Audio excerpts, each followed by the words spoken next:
Next, we will see about the data collections. So in the why there is a need for the determination of the data collection, for what purpose the data collection has to be collected. So what is the need for the data collections, how it will be collected, where it has to be collected. So let me know about all these things about the data collections.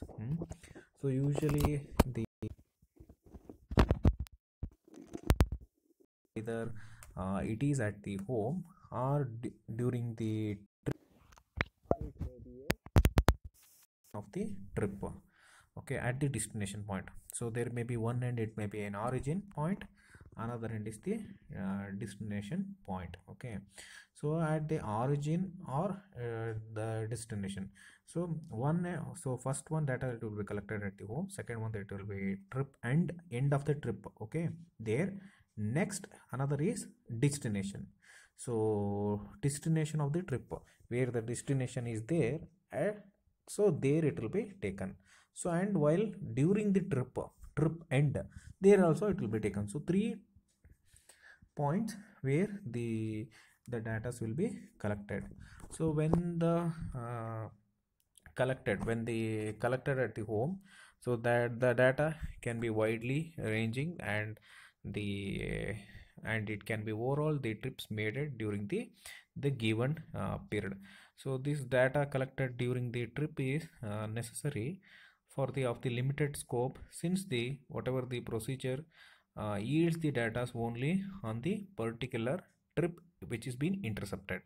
So apart from that, the whatever the destination and the direct interviews type of the survey that will provides that maybe provide the data whatever on demand for the anything like parking facilities, or at the trip end, or the major traffic attraction center, such as factories, offices, and the commercial establishments.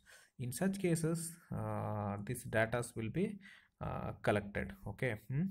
And usually the whatever the type of the data collections. Okay, so there are the two types of the data collection. So one is primary data collection, another is a secondary data collection. So in this primary data collection, through the actual field of the survey, through the primary sources, the whatever the data that will be collected, one is by the field survey, another that is through the primary sources. The second one, that is includes the whatever the inventories of the object and their characteristics, that is derived from the observation.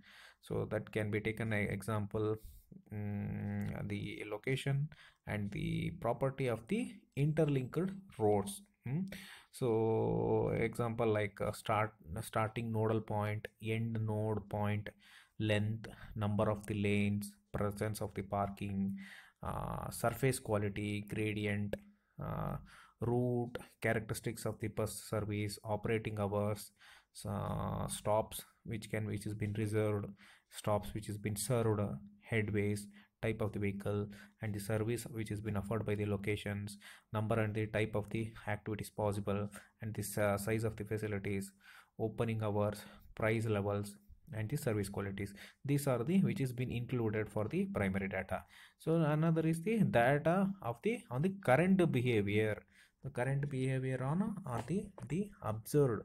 So whatever the behavior which has been obtained from the observation in the particular counts, or from the any traveler survey, a frequent transfer to the that can be revealed to the preference data, whatever the data on the traveler attitude and the values which has been provided by the travelers through the responses in the surveys. So another is the decision. So decisions on the assessments in hypothetical situations or markets which is obtained from the users through the surveys, a frequent reference of the transportation or the status can be preferred. So that is about the primary data which has been collected. Okay, next we will see the secondary data which has been collected. So that is secondary data is nothing but secondary source. So whatever the source or whatever the data which is collected secondarily, that is called as secondary source. Okay, so that data through the indirect, that is meaning that the data from the indirect sources, okay, not direct sources, the indirect sources, the data which is collected from the indirect sources, that is called as usually as secondary sources or secondary data. Okay, that usually such as like census of a person or a firms, so detailing of their characteristics, that is being obtained from the primary sources of the person and the firms, whatever the firms are there, that is being concerned or derived from the other primary sources such as the population registers, decimal census, so such like that. So these and other type of the secondary sources or secondary data are the populations, land use, mm, vehicle ownership, employment data, economic data, establishment data. So these all the data that can be taken as secondary data. One is primary data, another one is secondary data. Primary data directly take whatever we data we get it from directly, that is direct assessment, direct decisions, and direct whatever the sources which has been available, so that is a direct data or the primary data. The second one is the secondary data, those sources which is we get it from the secondary sources is known as secondary data. So that's about the collection of the data. Okay,